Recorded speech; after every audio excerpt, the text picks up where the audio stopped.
Something in your wildest dreams, straight out of a magazine. We show up and kill the scene. I got what you want, I got what you need. We're moving and don't look back. So quickly it just might crash. We kill it like a heart attack. We got what you want, we got what you need. Let's go. I'm talking out of control. We got the best show. You're coming with me, cause we bring the party. Let's go. I'm talking out of control. We got the best show. You're coming with me, cause we bring the party.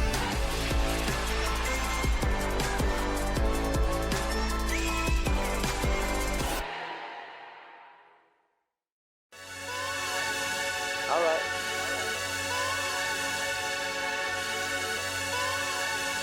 All right.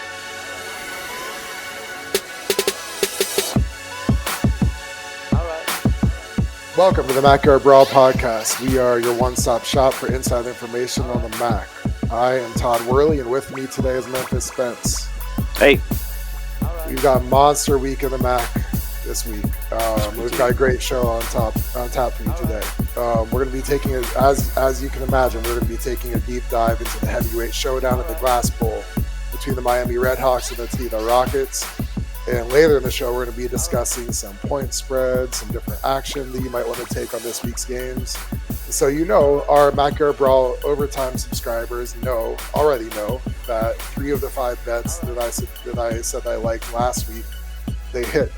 And we're excited about what we have in store for you for this week's bets. But first, we're going to go with the Backyard Brawler of the Week. That's our player of the week. And this week's Backyard Brawler of the Week is Ohio wide receiver Coleman Owen. He caught 6 passes for 130 yards and 2 touchdowns in OU's 30-10 homecoming win over Akron. Coleman has had a huge season for the Bobcats so far. He's a transfer from Northern Arizona, which is an FCS school.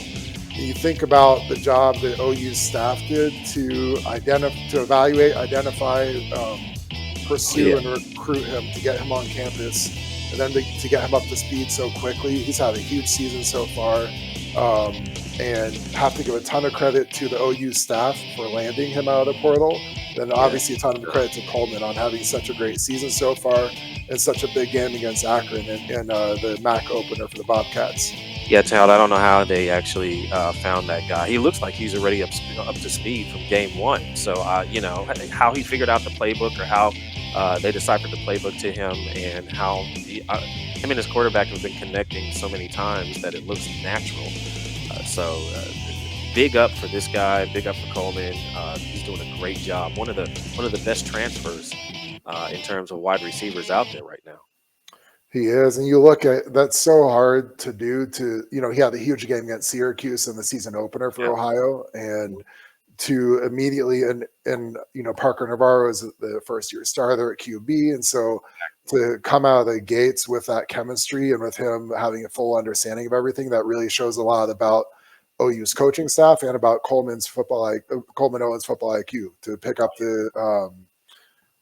the scheme so quickly and to just play well right out of the gates. I wouldn't really be impressive. Surprised if he starts getting a little bit of more attention from pro scouts. Just looking around like, hey, because that's one of the things that I would look at is like, hey, how quickly can somebody pick up on an offense? For changing from one team to another, because football IQ is still something to be heralded. And once you do that, once you know where to be, let's see the performance. And the performance has been outstanding. So when some pro scouts are probably turning their head like, hey, who is this cat? Let's find out.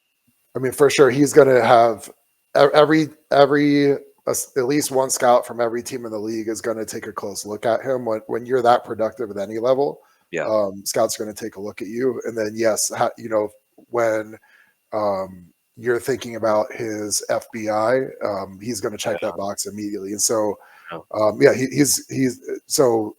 for him, probably 2 keys are going to be what does he measure in terms of his height and his length, and then also how is he going to test, and then so those things are important with receivers. But he's been productive; he catches everything, so it's obviously he's going to have to keep playing well as the MAC season unfolds. But really good start to the season for him so far. Absolutely, congratulations, Coleman. Congrats, very good, very nice game. We're going to go with the MAC whip around to find out what else is happening around the league. Let's get in it. So quick check-in on NIU from Husky Stadium immediately after the press conference here just got over. One of the big things, obviously, is the focus is turnovers. NIU 4 turnovers in the loss, one of them obviously on a Hail Mary late. It's still 4 turnovers, including 2 inside their own 2-yard line, which lead directly to 14 points in a 1-score game. So obviously that's kind of the focal point here. I mean, the offense just has to stop turning the ball over. Hammock full-throatedly defended Ethan Hampton. He's a starter. It doesn't help anybody looking over their shoulders. And it's not his fault exclusively for the turnovers. It's been a mix. The offense, all the players on the offense have been, a missed block here, a missed assignment there. So that's kind of what they chalk that up to. So you're going to see Ethan Hampton moving forward. Also, although Ontario Brown failed to reach 100 yards, Hampton did point out his performance of just gutty and called it one of his best games, even though he finished, I think it was like 24 for 89 or something like that. Called it one of his gutty performances, and that's the type of performance you need in the NFL. NFL is a game of 3 or 4 yards. 3, 4, 4, and maybe a 10 or 12 in there. And that's what he gave them last week. So moving forward against UMass, obviously a team that Hammock said is a lot better than their record indicates at 1-4. So we'll see what happens on Saturday. I know NIU doesn't play a lot of win by more than 1 score, but obviously it would be big here for them to get that done if they could. Anyway, that's what's going on in DeKalb. See you guys. Hey Maction fans, this is Cade Hampton with the Star Press here in Muncie, Indiana, giving you a quick rundown of the Ball State Cardinals. Last week was a rough one for the Cardinals as they suffered their 3rd consecutive loss, this time a 63-7 loss to James Madison. James Madison does look like one of the best teams in all of the Group of 5, led by star quarterback Alonzo Barnett III, and the Duke's aggressive defense forced 3 interceptions of Ball State QB Caden Samanza, who had only thrown 2 interceptions coming into the game all season. As far as injuries go, wide receivers Justin Bowick and Ty Robinson are both still out, although Robinson is expected to get back on the practice field soon. And linebacker Joey Stimler missed the game against James Madison, and freshman linebacker Sam Feeney stepped up with 2 sacks in his absence, but the team is hoping to get Stimler back soon as well.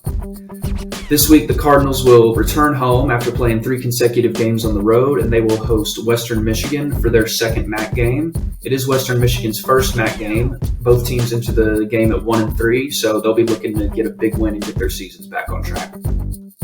Todd, despite the 1-3 start, Bowling Green State University football is within a touchdown of each of its 3 losses, including 2 losses to Penn State and Texas A&M. But Coach Scott Loeffler is not making excuses for the 30-27 loss to Old Dominion on Saturday, but he says it gives the Falcons a chance to right the ship heading into Mid-American Conference play this week. They take on Akron, an Akron team that's 1-4. They've had some big losses to Ohio State, but we know this is the MAC, and we know what the MAC can be like. There's been some good things that came out of that game. For the 2nd week in a row, BG tight end Harold Fanning Jr., Mid-American Conference Offensive Player of the Week. It's the 2nd week in a row for him, 188 receiving yards. Coach Loeffler says this guy's an NFL player, and people need to start watching him. He caught 12 passes, and he was targeted 12 times. Scored 2 touchdowns, including a 59-yarder where he tiptoed the line, and they get another receiver back, RJ Garcia, this week at transfer from Power 5 conference school. So we'll see if Fanning gets some help from the receiver corps this week at Akron. So don't count the Falcons out just because of a 1-3 start. You know, they're 16 points away from being 4-0, and that's against 2 nationally ranked teams. So we'll see how they prepare against a good Akron team. Thanks, Todd. Lindsay from the Buffalo News. UConn dismantled Buffalo 47-3 last week in East Hartford, and which was a complete letdown for a team that was coming off beating the then number 23 team in the country a week prior in the Mid-American Conference opener. Now, UB has to completely reset as it resumes its Mid-American Conference schedule October 12th against Toledo.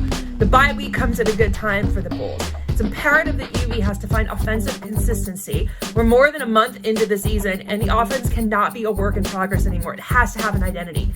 One of those things it has to do, UB has to manage third down situations better. They were 1 for 14 on third down at UConn. Very concerning. And a lot of managing those third down situations comes from gaining yardage and executing in first and second down situations. UB is off this weekend, so the bye week comes at a right time. And again, UB has to reset to face a MAC title contender in Toledo next weekend. In other news, as we said, OU had a happy homecoming with a 30-10 win over Akron to begin conference play for both schools. Ohio has a bye this week, and Akron hosts Bowling Green this week. Ball State lost a tough one, 63-7 at James Madison, and the Cardinals are at home to play Western Michigan this week. Central Michigan had a huge win, beat San Diego State in a thriller in Mount Pleasant, and the Chips have a bye this week.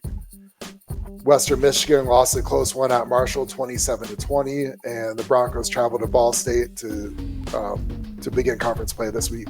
That should be a good one too. It should be. And then Eastern Michigan and Kent State both began conference play. Eastern Michigan had a big win on the road, 52-33 over the Golden Flashes, and both teams are off this week. And now, as if we even needed to tell you, if you're a MAC fan and you're watching this show, I mean, unless you've been living under a rock, you know what the MAC Brawl of the week is.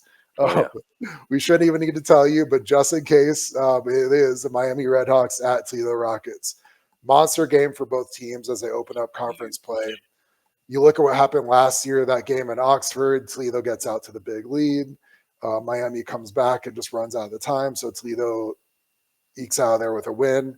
Then in the rematch in Detroit for the MAC championship game, Miami wins. So now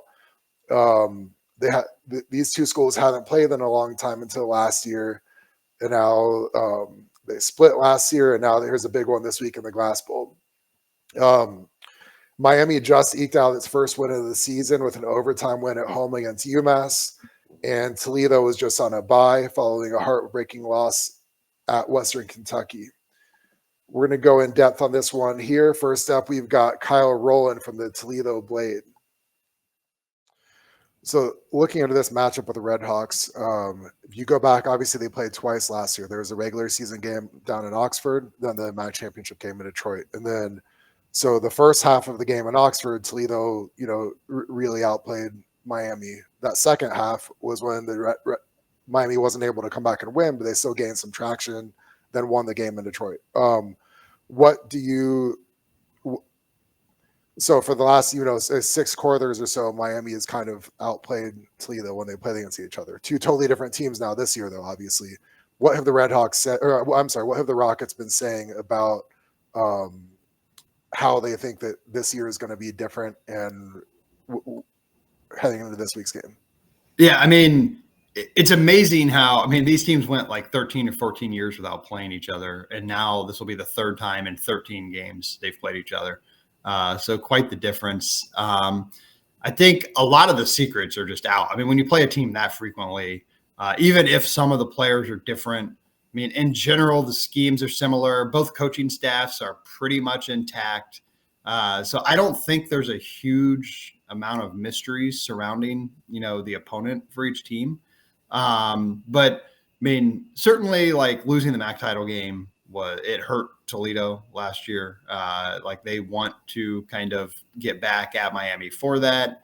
Jacquez Stewart talked about crying in the locker room at Ford Field after that game, and a feeling that is lingering in him, and he's not going to forget. So, I think all that stuff is there, but it's also the first conference game. It's an incredibly important game. You're playing the preseason favorite. Toledo was picked second, so it's a 1-2 type matchup. I don't know if Miami now would be the favorite. But it's incredibly important. I mean, Toledo's in this unbelievable stretch right now. I mean, obviously Mississippi State and Western Kentucky, 2 road games that were not easy against, good opponents. They got the off week, but then they go Miami, at Buffalo, at Northern, Bowling Green. I mean, it's an incredible month of October. I mean, you're going to know after that Bowling Green game exactly where Toledo stands in the MAC title race. I mean, if they happen to be undefeated, then I would say you can pretty much not pencil them into Detroit, but put it in permanent marker. So I mean, it's a brutal stretch, and it's very, very important to start out 1-0. I mean, I think with no divisions now, I mean, every game kind of takes on even added significance. And I don't know. I mean, if you start 0-1, I think you're in a situation where you basically have to win out. Where in the past, I mean, you saw 6-2 teams make the MAC title game. I mean, semi frequently. I don't really know if you're going to see that happen this year. Gotcha. What have around the program? What has the vibe been, and what have they been saying the keys are to winning this game against Miami? Yeah, I mean, I think the vibe is good. Obviously, there was disappointment after that Western Kentucky game. In a sense, after that happened, I kind of thought, it's probably bad they have an off week just because you kind of want to immediately get on the field when you lose. But I don't know. After seeing everything, I think maybe it was good for Toledo to just kind of settle down. First of all, the injuries had piled up as well, so that was a benefit. But I think they're probably going to go into this game fresh. They're going to go to it kind of clear-minded. I mean, I honestly think Toledo has a chance to win fairly handily. The national stats kind of get out of whack in the non-conference schedule just because these G5 teams play a lot of Power 5 teams, so they're not like totally indicative. And I mean, Miami losing to Northwestern, Notre Dame, and Cincinnati, like those are fine. Like those are not embarrassing losses. Some of those games were close, but I mean, their offense is just so bad. I mean, I don't think that's going to change dramatically. And I think Toledo's defense is pretty solid. So I think it's going to be really hard for Miami to score on Saturday. The Miami defense has been good, but even that, I think there's some things Toledo could exploit. The Rockets just have a lot of playmakers. So, I mean, I think that it's possible. And you wonder, like, when you're 1-3, I always wonder what that does psychologically. I mean, Miami knows like they're not like a 1-3 football team, but like your record kind of, it is what it is. And I just wonder what that does to you. And I mean, you didn't play great last week against UMass, had to win in overtime. So to me, they're not number one in the MAC. I mean, where they were like in July. I mean, I almost think they're, Toledo, BG, Northern, Miami, I think are kind of the clear top 4, even though Northern lost to Buffalo. And I mean, I'd almost put Miami number 4 right now among that group. So I think Toledo, I mean, if their defense just plays a B game, I think it'll be pretty tough for Miami because I don't think they're going to score a lot. And I think Toledo will be able to get enough to win the game. Gotcha. Talk about Tucker Gleason, his first year as a full-time starter and then at QB. And then like we talked about with the WKU game, it did not end the way he wanted it to. And I'm not putting the blame just on him, but he's got so many weapons around him, obviously running back, receiver, tight end, all over the place. Where do you think his confidence level is heading into this game? I mean, I still think it's probably high. I mean, obviously, when we talked before the WKU game, it was about how he had not turned the ball over and how important that was. And then, I mean, he turned it over several times against Western Kentucky, which did not help their chances. But he's still, I mean, he's completing over 60% of his passes, which is very solid. But 11 touchdown passes, 2 interceptions. I mean, that's a great ratio. And he's got 2 receivers with 4 touchdown passes or touchdown catches. I mean, that's crazy. I mean, Jawan Newton and Anthony Torres is tight end, and then Junior Vanderhouse has 3. So it's obvious who they're going to go to and kind of who the guys are that make the plays. But I don't think there's a defense that will necessarily completely shut them down in the MAC.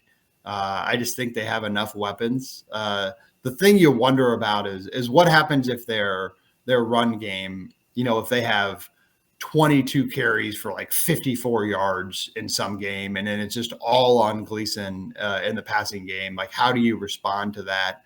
That's where I think it could get difficult, and perhaps that could happen in a game, whether it's injuries to the O-line or just kind of ineffectiveness from the running backs. I mean, running backs have not been great for Toledo, but I think they've been good enough. But I think Gleason, I think he's been, really, really solid. His teammates all like him. I think he mostly has made great decisions. And he just kind of has, I don't know if it's like an it factor or he just got this confidence to him that tends to, be a little contagious and rub off on his teammates. Great stuff from Kyle. He's been a frequent guest on this show. He's awesome. We love having him here. He's an natural. He is so glued into that program, the past, present, and future, and really enjoy having him on here. Next up, we've got Chris Vogt, who covers the Miami Redhawks for the Journal News and the Report Ohio. So Brett Gabbert, obviously, the last thing he wanted is to miss the second half of last season with an injury. Then, so I'm sure the whole time he's been working his tail off to rehab, trying to come back stronger than ever. Then he comes back, and the team has been, for understandable reasons, but has been losing some games. He hasn't played quite how he'd like to be playing. What do you think his mindset is coming into this game against Toledo? I can't speak for him, but I will. Gabbert's not going out there without wanting to win. 6th year, he probably has that in the back of his mind that, this is what happened at home against Toledo. And then he also understands that his team, rolled through, got to the MAC championship, beat Toledo. So I think he wants to be a part of that too. I did talk to him before the season started, and it did. It would upset me too, not being a part of the MAC championship and the ride from the mid-season point on.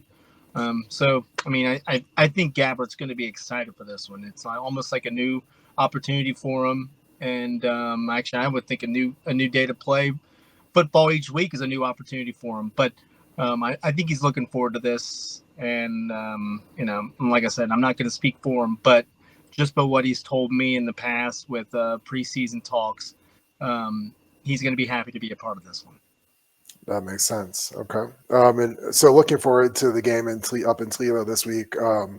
What's the latest on the injuries that you've been hearing on your end for Miami?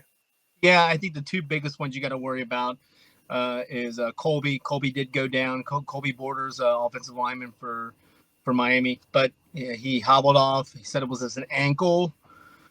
Nursed it. He said he'll be back on the field on Saturday up at Toledo. I know Jack Coldiron did not play last week, so coach kind of hints towards Coldiron possibly playing. I guess we look at it questionable for Saturday, but other than that, I think we're looking pretty solid injury wise. Good. Yeah, that's all. Good. That's all. Good. That's you want, from that side looking in, you always want both teams to be at full strength and let the best man win, right? And then, right. I'll say this: everybody's banged up. I don't care. Right. True. Probably playing with a little bit of hurt and some bumps and bruises, some scrapes, but there's some things that aren't keeping some of the Miami Redhawks off the field. Okay, that makes sense. So you look at the last 6 quarters that these two teams have played against each other. So you look at the regular season game down in Oxford last year, where Toledo jumped out to the big lead, but the second half Miami started to gain some traction.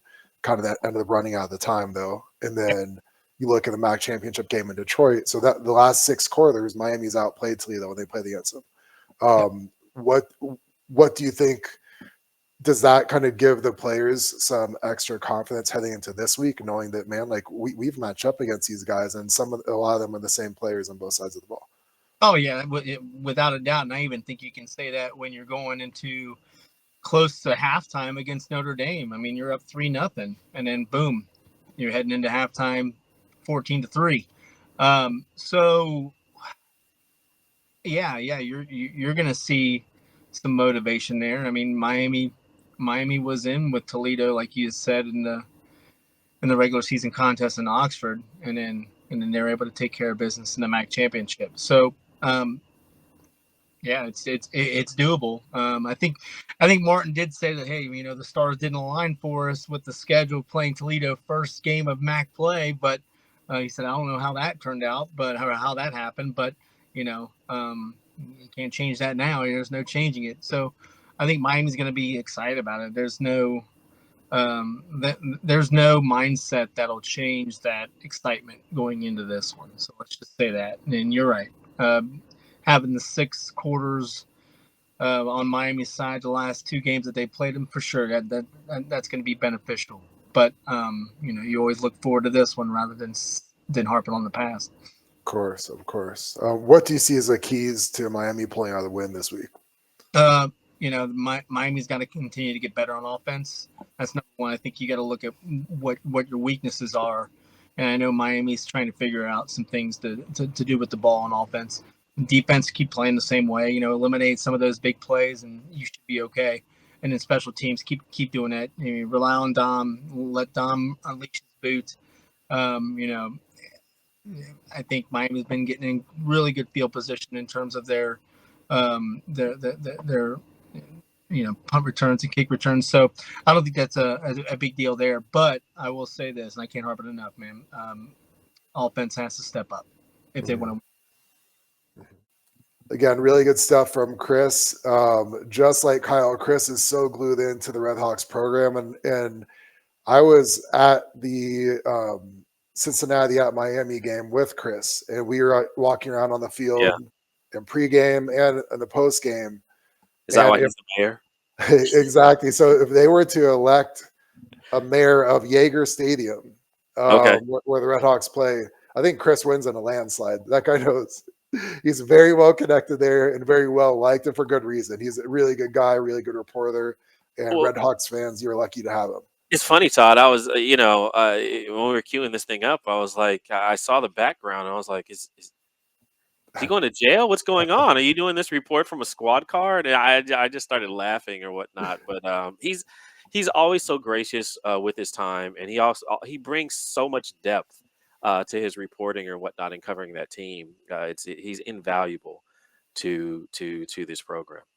He does. And one thing that's really cool too is because Miami, every school has a good portion of local guys on their roster, and including the Red Hawks. And Chris does a lot of work at the high school level too, and so he knows he's known a lot of Miami's players since they were sophomores in high school. And so that's the way to do it. Boots on the ground, knowing those guys and really getting into. He knows the players before they hit the program. That's the way I started, knowing those guys and watching them play in high school, kind of doing the evaluations or whatnot, and knowing exactly what players are coming into the programs on the collegiate level. That's the way to do it. And congratulations, the Report Ohio. It's starting to grow. It's starting to really boom in that area. If you need information on the University of Miami, Ohio, or the surrounding high schools, then you're going to be able to find that at the Report Ohio. Go check out that publication because we're all about journalism here. That's a place to go. And without further ado, we're going to get into this matchup. This is going to be a fun one. This portion of our show, if you are someone who is interested in digging even deeper into the Miami-Toledo matchup, and or you like to play some action on these games, point spreads, over-unders, prop bets, things like that, that's exactly what we cover in our OT segment.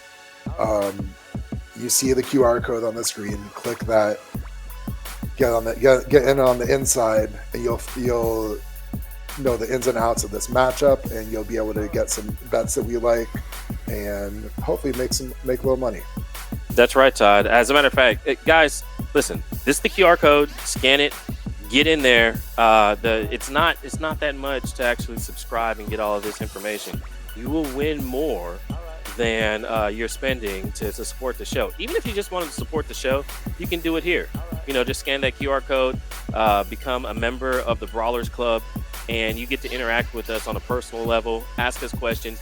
If you have a question on some of the action or some of the bets, send them over to Todd and I, and we'll take a look at it and actually give you an idea of what we think about it. Is it safe? Is it not safe? And we discuss all of that behind the paywall, and that's what this part of the show is going to be. So until then, for everybody that just listens to the free part, we're going to get out of here, guys. We love you. See you next week. Thanks for joining us.